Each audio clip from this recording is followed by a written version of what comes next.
요한계시록 3장 14절부터 22절에 있는 말씀으로 큐티인 제목은 미지근한 교회입니다. 라우디게아는 로마의 주요 교역로를 따라서 에베소에서 동쪽으로 160km 떨어진 곳입니다. 주요 교역로들이 라우디게아에서 합류했기 때문에 그 지방의 교역과 교통의 중심지입니다. 두 강 사이에 자리 잡고 있고 북쪽으로 10km 떨어진 히에라볼리와 동쪽으로 16km 떨어진 골로새와 함께 그 지방의 3대 도시 가운데 하나이기도 합니다. 다른 도시들이 로마 제국의 반란을 일으킬 때도 라우디게아는 로마에 충성을 다했기 때문에 언제나 번창했습니다. 그 지역의 행정 또는 사법, 특별히 금융 중심지로 점차 부유한 도시가 되었죠. 특히 물을 마신 양의 털로 만든 생산품인 흑색 양모 산업이 유명해서 의료 제조업과 직물공업이 발달한 패션의 도시이기도 했습니다. 부르기아의 분말로 만든 안염제가 유명해서 약학대학과 의과대학이 모여 있기도 했습니다. 라우디게아는 부유한 도시였지만 빌라델비아처럼 지진이 일어나기 쉬운 지역이기도 했습니다. 그런데 주후 60년에 지진이 일어나 폐허가 되었을 때도 로마 당국의 재정 지원을 조금도 원하지 않고 그 도시에 살고 있는 부자들이 돈을 내어서 그 도시를 다시 재건했습니다. 그러니까 얼마나 부자인 도시인지 알겠죠. 라우디게아의 종교는 지방 신들과 로마 제국 신들이 결합된 혼합주의 종교가 성행했고 특별히 유대교도 2,000명 정도로 집단을 이루고 있었는데 영향력을 막강하게 행사하고 있었는데 기독교에 대해서 좋은 감정을 가지고 있지 않았습니다. 라우디게아 교회는 바울의 제자이자 동역자인 에바브라라고 하는 사람이 세웠습니다. 라우디게아 교회는 비대하고 부유했지만 아쉽게도 영적 깊이는 전혀 없었습니다. 그래서 칭찬은 전혀 없고 책망만 신랄하게 주어진 교회입니다. 그러나 주님은 이 교회에 대해서도 무엇인가를 기대하면서 그들을 바로 세우기 위해서 노력하고 있는 것을 볼 수 있습니다. 첫째로 토하여 버리리라입니다. 14절입니다. 라우디게아 교회의 사자에게 편지하라. 아멘이시요 충성되고 참된 증인이시요 하나님의 창조의 근본이시니가 이러시되. 라우디게아 교회에 임하시는 주님을 소개합니다. 아멘이라고 먼저 말씀하는데 아멘이라고 하는 말은 우리가 너무나도 잘 알죠. 확정하다, 입증하다, 기도나 찬송할 때 그것이 맞다고 긍정할 때 하는 표현이죠. 충성되고 참된 증인은 하나님의 참되심과 하나님의 효력 있는 권세에 참여하는 분이라는 뜻입니다. 그리스도의 성품은 언제나 충성되고 그리고 주님이 하시는 증언은 언제나 참되시죠. 여러분 스무나 교회의 순교자 안디바를 기억하시죠? 이 안디바도 충성되고 참된 증인이라고 했고 이 사도 요한도 요한계시록을 기록하면서 1장 9절에 보시면 자기를 소개할 때 충성되고 참된 하나님의 증인이라고 소개하고 있습니다. 충성됨과 이 증언은 똑같이 세상을 이기는 최후의 증거로서 순교와 관련이 있다고 요한계시록에는 사용하죠. 그리스도는 충성되고 참된 증언을 하시는 분으로 라우디게아 교회와는 정반대되는 그런 경향을 가진 성품입니다. 그리고 하나님의 창조의 근본이라고 말하는데 이것은 하나님이 피조물을 통치하시는 속성을 말합니다. 소아시아를 황폐하게 한 기근에도 자력갱생할 정도로 부유했던 이 도시에 교회가 세워졌습니다. 그런데 지진에도 살아남을 만큼 부유하다 보니 라우디게아 교회 속으로 점점점 세상이 들어오고 세속이 들어오기 시작했고 물질 중심으로 흘러가지 않을 수가 없었던 것이죠. 자기 힘을 자랑하면서 이 창조의 근본이신 하나님을 거절하고 무시한 이 라우디게아 교회에 주님은 아멘이시고 진실하시고 거짓된 것이 없는 충성되고 참된 증언으로 그리고 창조의 근본이신 분으로 나타나셨다는 겁니다. 15절입니다. 내가 내 행위를 아노니 내가 차지도 아니하고 뜨겁지도 아니하도다. 내가 차든지 뜨겁든지 하기를 원하노라. 주님은 라오디게아 교회의 영적 상태를 그 지역의 물을 가지고 설명합니다. 남쪽으로 약 10km 떨어진 데나절리라고 하는 곳에서 이 도수관을 통해서 온천수를 가져왔습니다. 이렇게 먼 거리에서 물을 공급받다 보니까 이들이 물을 마실 때가 되면 뜨겁지도 않고 시원하지도 않았다고 합니다. 그래서 온천이 많고 목욕탕들이 절비하는 그런 이점은 있었지만 이 먹고 마시는 물이 좋지 않았기 때문에 물 때문에 늘 어려움을 겪었죠. 그래서인지 모르지만 라오디게아 사람들의 성격도 적극적이지도 못하고 늘 이런 미온적인 태도를 가지고 살았다고 볼 수가 있는데, 어쩌면 이런 경향이 교회에도 그대로 드러났다고 볼 수가 있습니다.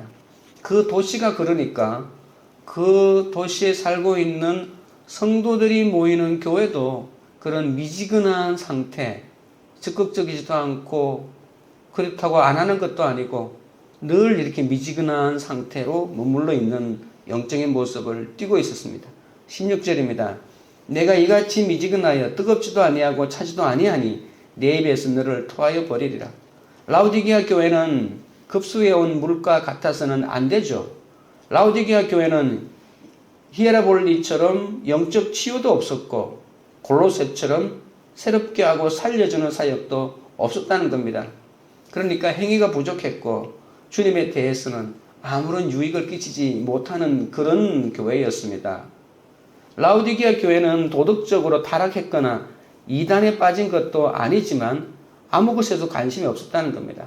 여러분, 다른 교회를 보면 행음을 하거나 이단의 가르침에 빠지거나 내적 외적 어떤 공격을 받고 교회가 위기에 처했던 그런 모습인데, 이 라오디게아 교회는 그런 것이 없다는 겁니다.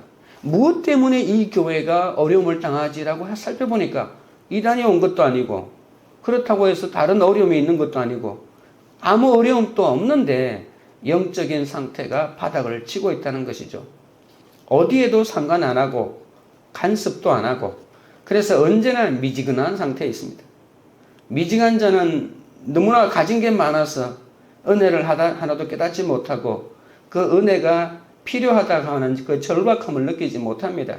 하나님이 우리를 치료하시는 분이십니다. 하나님은 우리를 부유하게 하시는 분이십니다. 이렇게 말해도 우리 집에 가면 우리 돈이 많은데, 그리고 안약도 발달했고 온갖 의과대학과 그런 고치는 의원들이 절비한데 하라고 하면서 주님이 무엇을 해준다고 하는 것에 대한 필요성을 못 느끼고 그렇게 살고 있던 것이죠.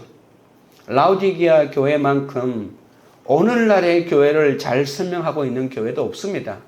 오늘날 교회가 얼마나 부유합니까? 교회 다니는 사람은 가난할지 모르지만 그 사람들이 다니는 교회는 결코 가난하지 않습니다. 교회가 얼마나 많이 부동산을 가지고 있고 교회가 얼마나 많이 부를 축적하고 있는지 모릅니다. 물론 그렇지 않는 교회도 많이 있지만 옛날보다는 훨씬 더 물질 때문에 어려움을 당하지도 않고 이러한 부족함이 없는 시대를 살아가고 있는 교회 모습이 아닌가라고 생각할 수 있다는 것이죠. 내 입에서 너를 토하여 버릴 것이다 라고 말합니다. 조만간에 하나님의 심판이 닥칠 것임을 말하고 있는 것이죠. 지금은 평안하다 평안하다 아무 일이 없다고 말하지만 곧 있으면 하나님이 토하여 버린다고 말합니다. 주님은 이들이 역겨워서 토해버리고 싶다는 것이죠. 우리도 뭔가 속에 불편한 것이 들어가면 그냥 토하고 싶죠. 토하면 그 불편함이 해소되니까요. 이들이 마시고 있는 이 광천수는 탈산칼슘 침천물 때문에 그 물을 마시게 되면 토하게 되는 것과 같다는 것입니다. 나는 부족한 것이 없다고 외치는 어리석은 부자의 모습 같지 않습니까? 나는 부자야. 부족한 것이 없어. 도움도 필요 없어. 그러니 나한테 간섭하지 마 라고 하는 사람은 자신이 얼마나 공고하고 가련하고 가난하고 눈물고 벌거벗은 자인지 알지 못한다는 겁니다. 그들의 실상은 삐뚤어져 있으면서 스스로 옳다고 여기고 심령이 가난한 것이 뭔지 전혀 모르는 영적 맹인으로 하나님 앞에서 매우 수치스럽고 부끄러운 자인데 모르고 있다는 것입니다. 천국에 가지고 갈 것이 아무것도 준비되어 있지 않는 인생입니다. 내가 가지고 있는 수많은 땅들, 그리고 부동산, 동산, 재산들, 천국 갈 때 아무것도 가지고 가지 못합니다. 고린도전서에서는 하나님에게 가기 위해서는 마지막에 불의 심판을 통과해야 된다고 말하고 있지 않습니까? 불을 통과하고 남아있는 것, 그것을 가지고 갈 수 있지. 우리가 가지고 있다고 또는 가지고 싶어하는 그 수많은 것들이 불에 타버리니까 천국에 가져가지 못할 것이 아닌지 우리가 한번 점검해 봐야 되겠죠. 지옥은 하나님이 우리를 거절한 것이 아니라 우리가 하나님을 거절한 상태에서 계속되는 것이라는 겁니다. 누가복음 16장에 보면 거지 나사로와 부자 이야기가 나옵니다. 부자가 천국에 가서 바란 건 딱 한 방울의 물밖에 없었습니다. 한번 죽으면 절대로 천국과 지옥이 바뀌지 않는다는 것입니다. 이 땅에 살아있을 동안에 내가 지옥에 갈 것인지 천국에 갈 것인지 내가 선택할 수 있지. 한번 죽은 다음에는 그 다음에는 심판만 있을 뿐이지. 부자도 지옥에 가니까 천국이 있음을 비로소 알게 된 것입니다. 죽어보면 그때서 지옥이 있고 천국이 있다는 것을 아는데 아쉽게도 그때는 내가 선택할 수 있는 어떤 기회도 주어지지 않는다는 것입니다. 내가 본 천국으로는 전도되지 않습니다. 주님이 왜 우리 보고 천국을 보여주지 않습니까? 아무리 천국을 갔다 온 사람이 얘기해도 자기가 죽어보지 않고는 믿지 않는다는 것입니다. 성경을 읽고 가치관이 바뀌는 것이 제일 확실한 것입니다. 개들이 와서 헌대를 하는데 나사로는 하나님이 평생 나를 도우셨다고 고백을 하고 있는 것이죠. 고난 가운데서 하나님의 오르심을 믿으며 모든 환경을 족한 바로 여겼기 때문에 나사로는 그지였지만 이미 천국을 누리는 삶을 살았던 것이죠. 신앙의 중간은 없습니다. 지옥이냐 천국이냐 이것밖에 없습니다. 차느냐 뜨겁느냐 둘 중 하나만 있을 뿐입니다. 분주함과 풍요로움에 젖어 주님을 찾지 않고 영혼 구원에 관심이 없다면 나의 상태를 돌아보고 회개해야 할 때임을 알아야 합니다. 적용 질문 드립니다. 주님과 뜨거웠던 첫사랑은 언제입니까? 현재 나의 신앙 상태를 주님이 어떻게 말씀하실 것 같습니까? 둘째는 알지 못하도다입니다. 17절입니다. 내가 말하기를 나는 부자라 부유하여 부족한 것이 없다 하나 내 공고한 것과 가련한 것과 가난한 것과 눈먼 것과 벌거벗은 것을 알지 못하는도다. 라오디게아 교회는 이 세상 풍요에 만족하며 나는 부족한 것이 없다고 말하는 어리석은 부자와 같이 살았습니다. 그들은 너무 부유했기 때문에 치명적인 자만과 안일 속에 빠져들었던 것이죠. 라오디게아 교인들은 물질적으로 부자였기 때문에 영적으로도 부유하다고 가정했다는 것입니다. 여러분, 내가 육적으로 잘 되면 하나님이 내가 영적으로 좋기 때문에 그 축복으로 주어졌다고 착각에 빠진다는 것입니다. 그래서 물질에 어려움을 당하고 건강에 어려움을 당하는 사람을 보면 불쌍하다고 여김이고 자기는 건강하고 부유하니까 나는 하나님에게 잘 살고 있다고 착각을 한다는 것입니다. 문제는 돈 자체, 이 부 자체가 문제가 아니라 부를 불러일으킨 독선적인 자기 만족에 문제가 있다는 것입니다. 주후 60년에 끔찍한 지진이 라오디게아 도시를 강타했다고 했죠. 그때도 로마 당국의 도움이 전혀 필요 없이 도시를 재건할 만큼 그만큼 돈이 많은 도시가 바로 이 라오디게아 교회였다는 것입니다. 그때 재건축한 건물들은 엄청났습니다. 지금도 그 건물의 흔적이 남아 있습니다. 라오디게아 교회는 물질적인 부에 영적 부가 포함되어 있다고 믿었다고 하는 점에서는 이 도시 사람들과 그 교인들이 같았습니다. 라오디게아 교회는 하나님의 도우심을 받을 필요성을 전혀 느끼지 못했습니다. 아니, 지진으로 폐허가 된 도시를 자신들이 다시 재건할 만큼 엄청난 돈을 가지고 있는데 하나님의 도우심이 필요 없었다는 것이죠. 그러니까 기도할 필요도 없었죠. 예수님이 지적하고 있는 것은 바로 이 라오디게아의 영적 딜레마라고 하는 것입니다. 부자가 천국에 가는 것이 낙타가 바늘기로 들어가는 것보다 더 어렵다라고 하는 말이 괜히 한 말이 아니라는 것입니다. 내 공부한 것과 가련한 것과 가난한 것과 눈먼 것과 벌거벗은 것을 알지 못하는도다 라고 하는 이 말은 지나친 교만과 자만 때문에 진리에 대해서 완전히 눈이 멀어버렸다 라고 하는 진단입니다. 그들의 영적 실상은 영적 부요함이 전혀 없다는 것, 이것을 못 깨닫는다는 데 있다는 것입니다. 라오디게아 교회는 아까도 말했지만 이단이나 외부의 어떤 공격도 없는데도 이 풍족한 삶에 빠져서 자신의 영적 실상을 전혀 알아차리지 못한다는 것이죠.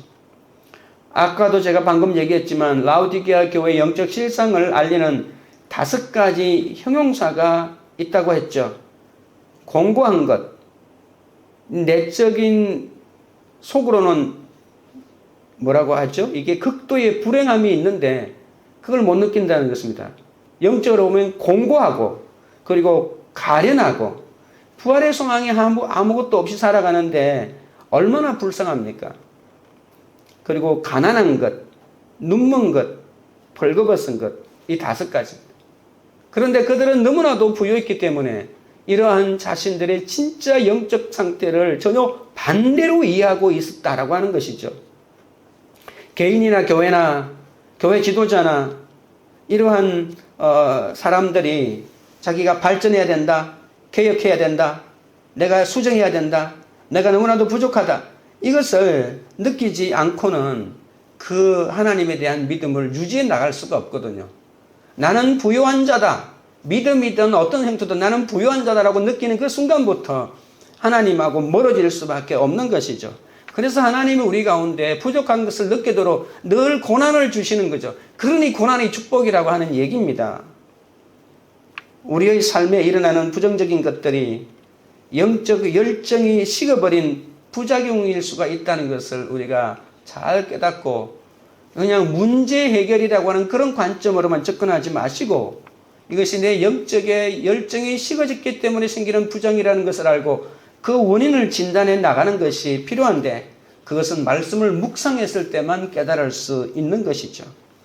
18절입니다. 내가 너를 권하노니 내게서 불로 연단한 그물을 싸서 부유하게 하고 흰옷을 사서 입어 벌거벗은 수치를 보이지 않게 하고 안약을 사서 눈에 발라 보게 하라. 라오디게아 교회에 주시는 주님의 처방은 그들의 재산을 물질적인 보상을 누리는 데 사용하지 말고 그들의 재산을 이 영적 보상을 사는 데 사용해야 한다는 것입니다. 우리의 영적 회복에 필요한 모든 것은 주님이 가지고 계십니다. 그래서 예수님이 이렇게 말했죠. 나에게 와서 사라고 이렇게 말하고 있는 것이죠. 주님이 모든 것을 다 가지고 있기 때문에 가난한 것에 대한 처방은 불로 연다는 금을 사는 것이죠. 그들은 물건을 잘못 구입했기 때문에 가난하게 됐습니다.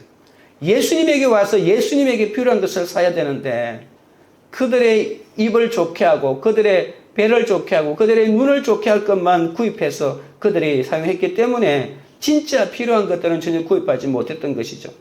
진실로 부유해지는 방법은 예수님에게서 금을 사는 겁니다. 라오디게아는 세상에 온갖 부를 소유했지만 영적으로는 너무나도 가난에 찌들려 있다는 것이죠.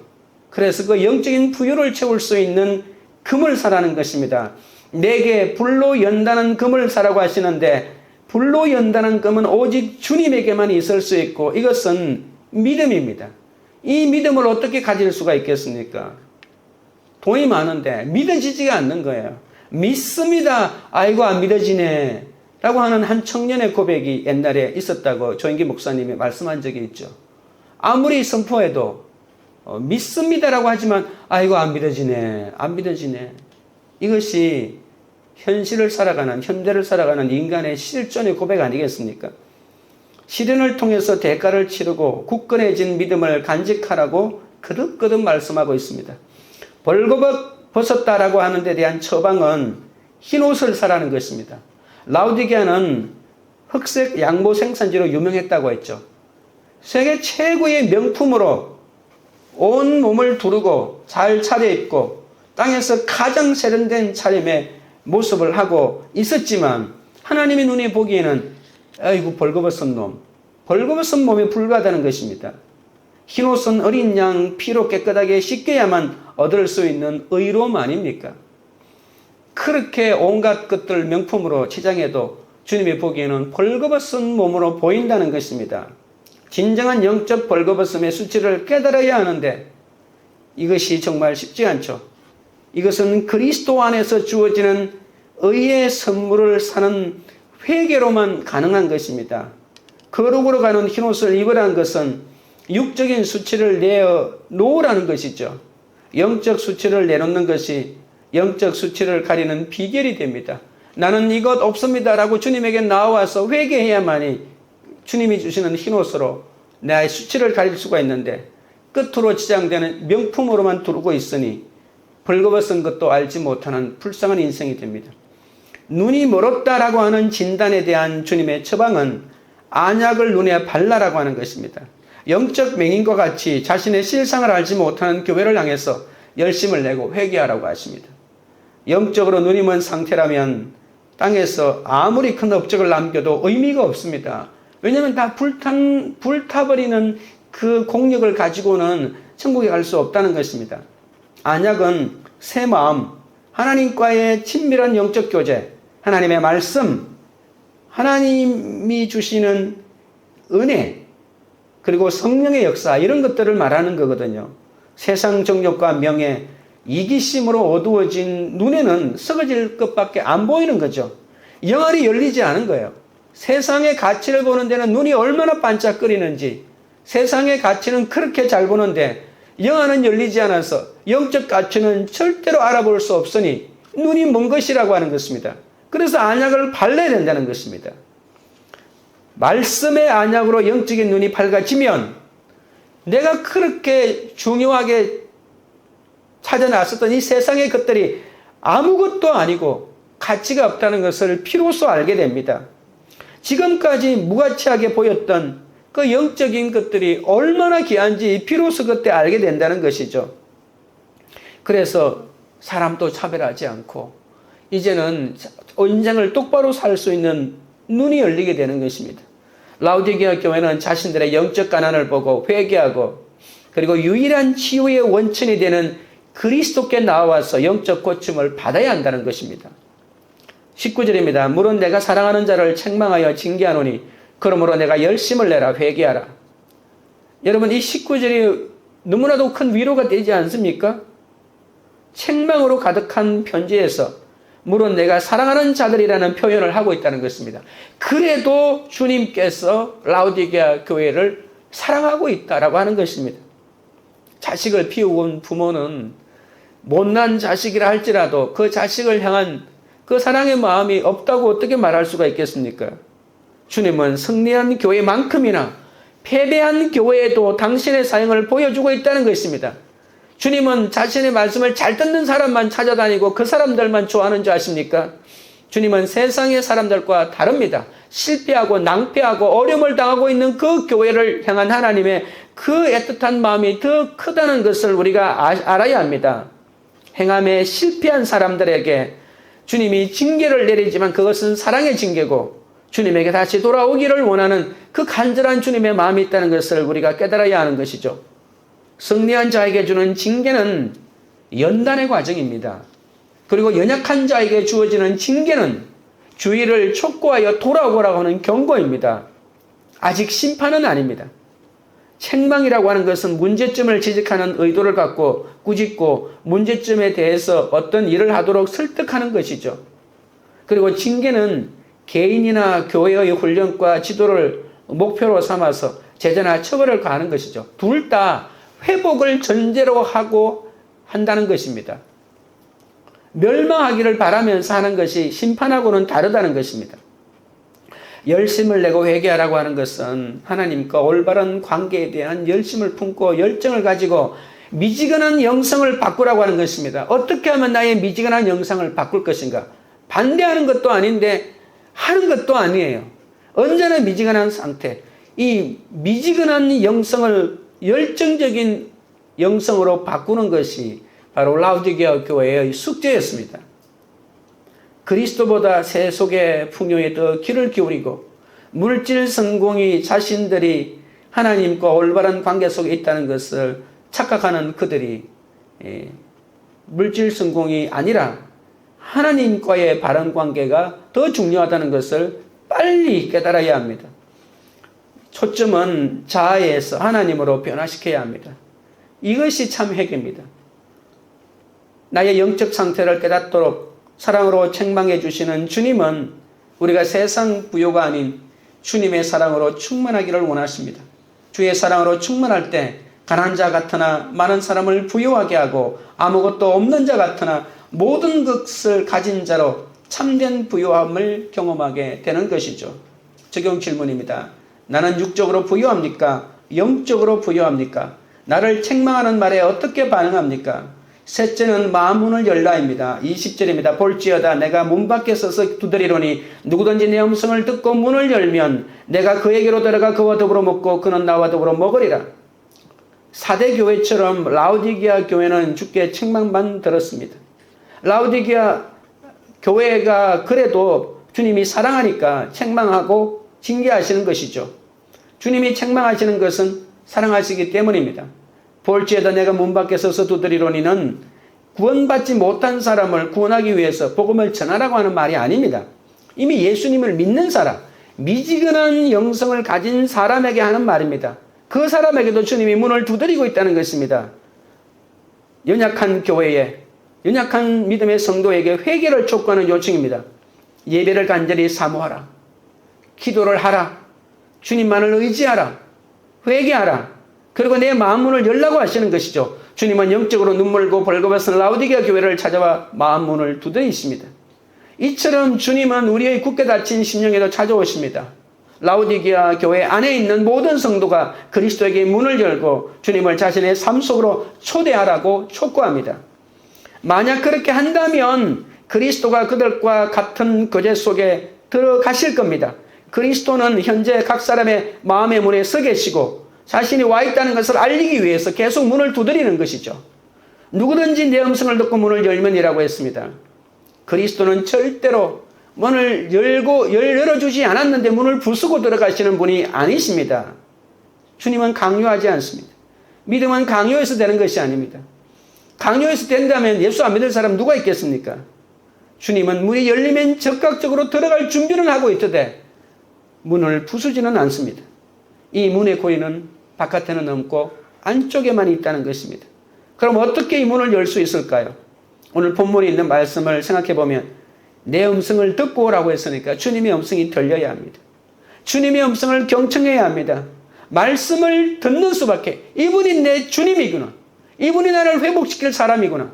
내가 정말 부유하다고 하나 아무것도 가진 것이 없는 맹탕이구나 라고 하는 것, 이것이 깨달아져야 되는 것이죠. 그리스도는 문에서 자신의 징계를, 자신의 정체를 밝히고 반응을 촉구합니다. 나는 너의 주님이시다.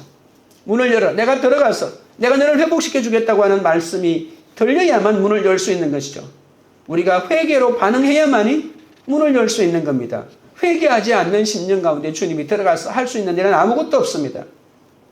사랑의 음성으로 우리 각자의 이름을 부르면서 문을 열라고 하십니다. 이에 순종하여 마음문을 열면 주님은 우리에게 들어와 영적인 기쁨을 회복시켜 주십니다.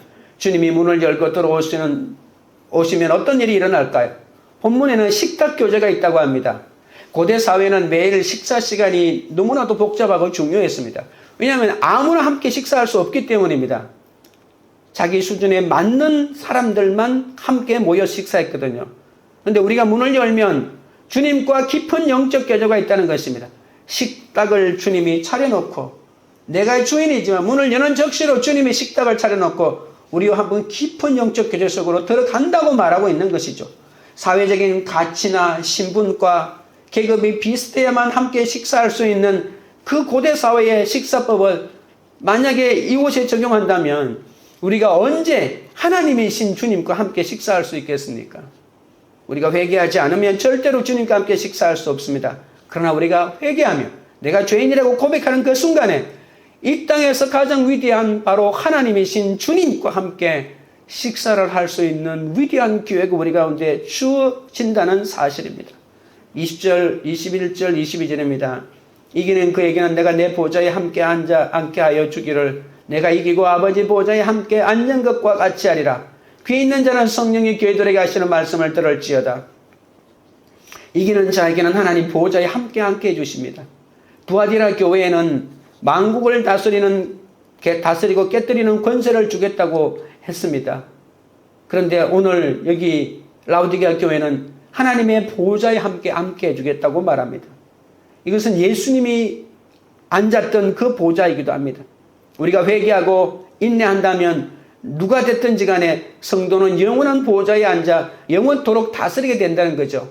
너 이 자리에 한번 앉아봐. 이게 아니라 자리에 앉는다고 하는 것은 주님과 함께 통치한다는 것입니다. 성경에 나타난 보호자는 구약 성경에는 여호와 하나님이 심판자로서 보호자에 앉아 계시고, 그러나 신약 성경에 와서 복음서에는 인자이신 예수님이 심판자로 하나님의 보호자에 앉아 있죠.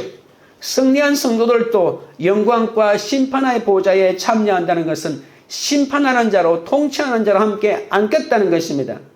요한계시록에서는 이 통치는 아마겟돈 전쟁 이후에 1000년 동안 계속된다고 말하고 있는데, 오늘 이 다른 본문에서는 영원토록 이 통치가 이어진다고도 말하고 있습니다. 예수님이 못 박힌 십자가는 예수님의 패배가 아니라 바로 사탄의 결정적인 패배였거든요.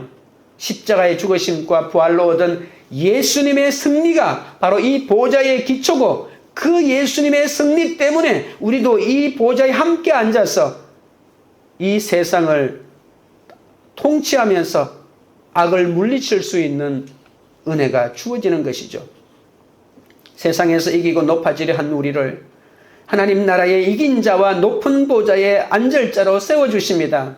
그러므로 성도는 오늘 또 말씀으로 내게 찾아오시는 주님께 마음문을 열고 세상의 소리가 아닌 주의 음성의 귀를 기울여야 할 것입니다. 적용 질문 드립니다. 주님이 문 밖에 서서 두드리시는데도 아직 내가 열지 않는 문은 무엇입니까?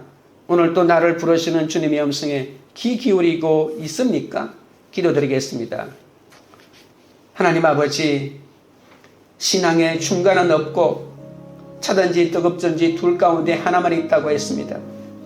그런데도 세상의 분주함과 풍요로움에 젖어 주님을 온전히 찾지 못하고 영원 구원보다 세상의 쾌락에 관심이 많았던 나를 용서하여 주시옵소서.